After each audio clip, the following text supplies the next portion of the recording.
Chegamos então ao final desse ciclo de aulas que tinha por objetivo te ajudar a aprofundar e ampliar os seus conhecimentos acerca do que é alfabetização, do que é letramento, de quais são os conhecimentos necessários destas duas linhas para que eu possa garantir que a criança consiga se alfabetizar, mas usando esse conhecimento sobre o sistema de escrita alfabética, não para situações escolarizadas, mas, e o que é muito importante, em situações de uso social da língua, portanto, em diferentes contextos, com diferentes gêneros, de maneira que ela possa usufruir desse conhecimento para ter um protagonismo e se comunicar com autonomia. Para poder entender um pouco disso e te ajudar no processo de planejamento e de quais intervenções fazer, nós adentramos um pouco sobre o mundo das hipóteses de escrita, entendemos cada uma das hipóteses, entendemos quais são os conhecimentos que existem nestas hipóteses, vimos que as hipóteses, como o próprio nome diz, são maneiras, são conhecimentos, são verdades provisórias que a criança vai se utilizando para poder entender esse mundo letrado, esse mundo no qual ela está inserida, onde a escrita está presente no seu cotidiano.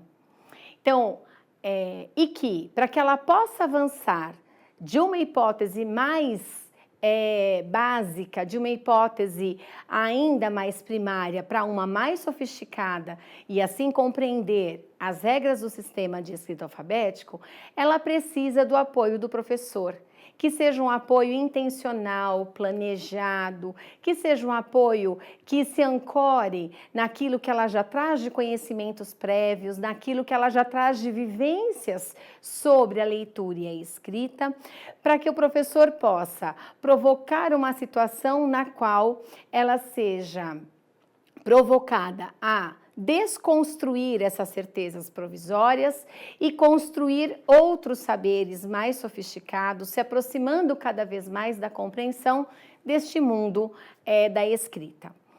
Tudo isso vai exigir, então, desse professor algo que é muito importante, que é a intencionalidade pedagógica. Sem esta intencionalidade que vai direcionar o que fazer, com quem, quando e de que forma, os processos de ensino e aprendizagem no momento da alfabetização acabam privilegiando algumas crianças que, de algum modo, já têm um repertório, um capital cultural mais sofisticado, então um repertório mais amplo, em detrimento daquelas que precisam de um olhar diferenciado, de um olhar particularizado, para que ela possa avançar. E é aqui que entram os agrupamentos produtivos, que te ajudam a, dentro de uma mesma temática, pensar em diferenciação didática dentro da mesma proposta, numa diferenciação didática de tal modo que atenda às reais necessidades de aprendizagem de cada um desses grupos. De maneira prática, eu poderia dizer que, se na sua sala você tem crianças que estão na hipótese pré-silábica, outros na hipótese silábica e outros que já estão alfabéticos, não ortográficos, por exemplo, dar uma situação de reescrever uma parlenda pode ser demais para a criança que está na hipótese pré-silábica, porque ela ainda nem compreendeu que a escrita representa a fala. E este desafio pode ser bastante intenso e é comum que a criança então desista, e isso vai comprometendo até a autoestima dessas crianças. Por outro lado, dar uma atividade que você daria para essa criança que está numa hipótese pré-silábica para aquela que já está alfabética, representa nenhum desafio. E também essa criança tende a desistir, porque é algo que não a envolve, não a desafia a pensar sobre algo. Por isso, o agrupamento produtivo é tão importante, porque te ajuda a dosar, dentro de uma mesma situação, qual é o nível de dificuldade que você vai impor para cada um desses grupos que você formou a partir da avaliação diagnóstica que você fez. Bem, Então, já entendemos tudo o que está envolvido nesse processo. Mas e como eu faço para eles avançarem? Então, eu vou trazer aqui algumas sugestões que são básicas e que precisam estar na rotina diária desse professor, em toda a sala de aula de alfabetização. Então, uma primeira situação é que você tenha momentos de leitura. Leitura compartilhada, leitura feita pelo professor, leitura diária. Dentro de uma rotina, é necessário que o professor assuma esse lugar de modelo leitor para essas crianças. Oportunize a essas crianças o contato com os diferentes gêneros textuais, ofereça a essa criança o contato com os diferentes portadores de texto. Portador aqui, revista, livro, jornal, o gibi, que essa criança possa ter o contato e perceber como é que a escrita é utilizada dentro desses diferentes gêneros e portadores e que, portanto, isso dialoga com a função comunicativa da língua. Isso é de suma importância.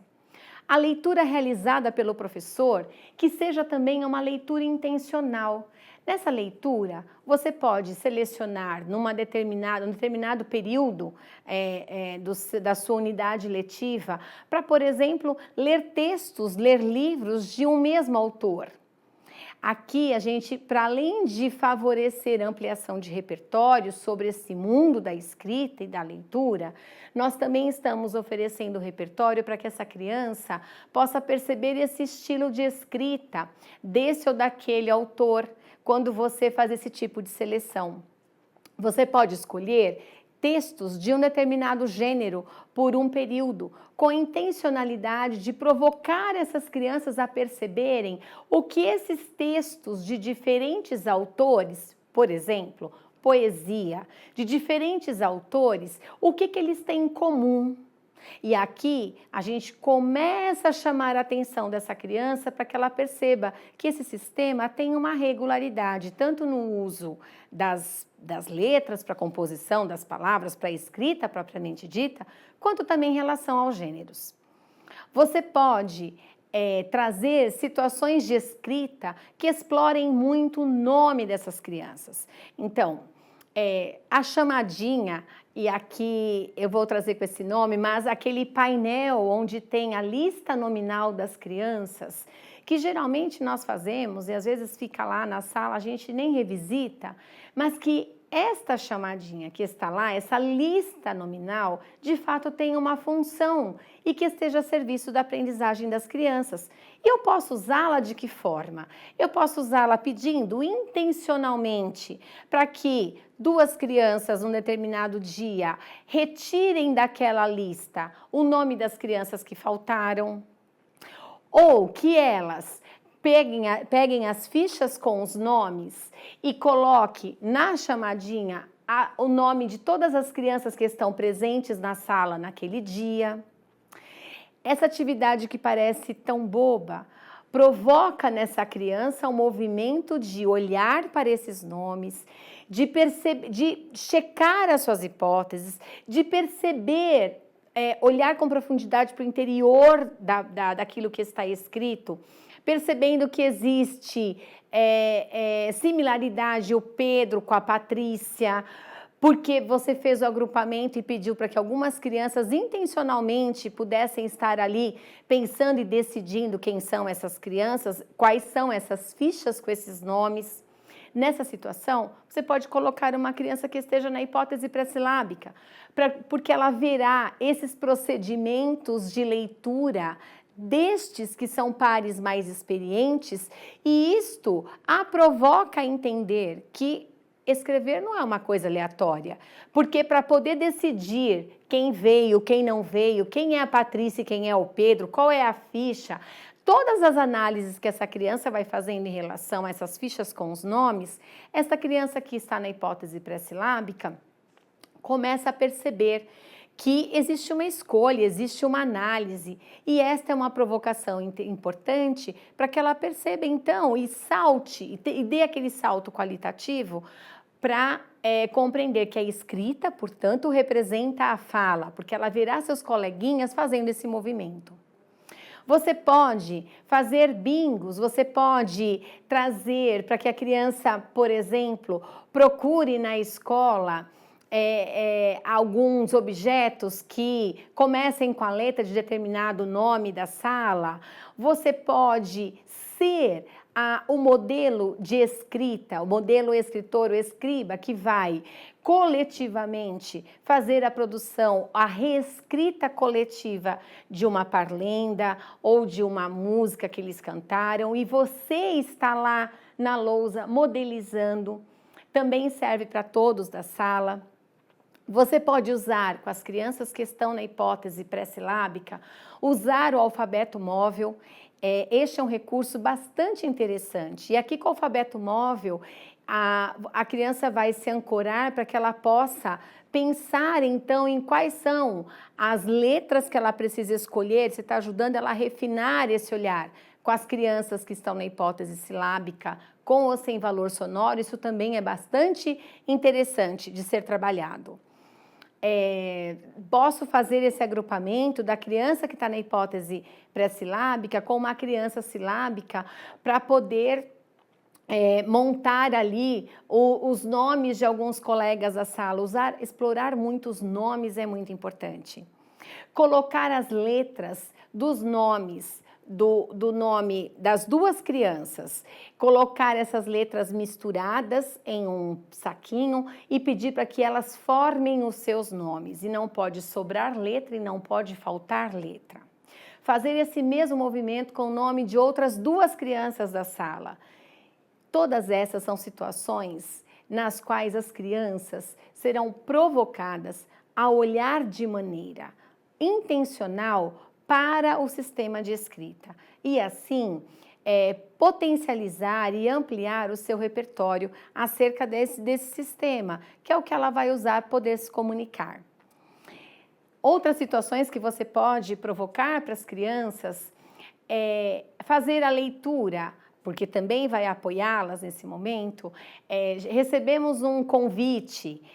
O que esse convite está dizendo, explorar para quem que é esse convite, esse que é um gênero que está num suporte de circulação social, para que a criança possa pensar sobre o sistema dentro de uma situação de letramento.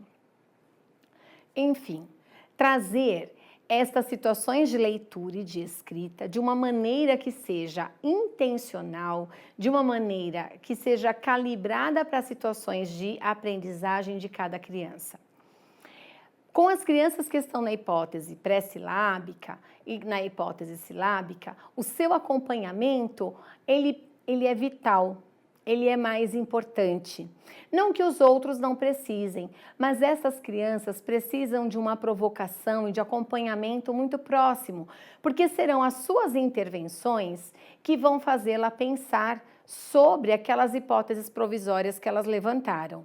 Então, se você deu as letras móveis, por exemplo, para que essas crianças escrevessem o nome de um conto de fada, são os nomes que vocês estão trabalhando, estão lendo o conto de fadas, e você deu as letras móveis para que ela escrevesse esse nome, na medida em que ela vai fazendo escolhas, você pede para que ela leia, e é nesse momento que você vai fazendo intervenções. Nossa, mas aqui você leu Branca de Neve. Aonde que está o K do Branca? Quando você faz essa pergunta e a criança ali omitiu essas letras, essa sílaba, você a provoca a pensar sobre isto. Essas provocações fazem com que ela desconstrua aquelas certezas que ela tinha dentro daquela hipótese e se coloque no lugar de desafio. Quando você dá a quantidade de letras para que ela escreva um determinado grupo de palavras e explica, não pode sobrar e não pode faltar. Essa atividade sozinha já impõe um desafio, porque se ela está numa hipótese que é silábica e ela usa uma letrinha para cada sílaba, por exemplo, ela perceberá que sobraram letras. E você disse que a regra aqui não pode sobrar e não pode faltar. Ou seja, a sua intencionalidade ancorada em um bom diagnóstico serão decisivos para que os seus estudantes possam avançar e possam compreender e, mais do que isso, usar com autonomia, com protagonismo, com segurança, as situações de leitura e de escrita, onde quer que eles estejam, e isso vai contribuindo com o desenvolvimento da competência leitora e escritora, que vai ancorar todo o seu percurso de estudante ao longo da sua vida acadêmica. Eu espero ter contribuído com você nesse processo, nesse percurso de aprendizagem. Junto com estes vídeos, você recebe um material de apoio que trará um tanto de outras sugestões que podem te ajudar a refletir e que podem te ajudar a ser mais estratégica, a potencializar a sua prática docente a serviço de apoiar as suas crianças nesse percurso e nesse processo de alfabetização. Em nome do Instituto, em nome do PSEG, eu agradeço a sua permanência conosco ao longo destas aulas e te convido a se aprofundar e aprofundar os seus estudos com o material que você irá receber. Um grande abraço e bons estudos!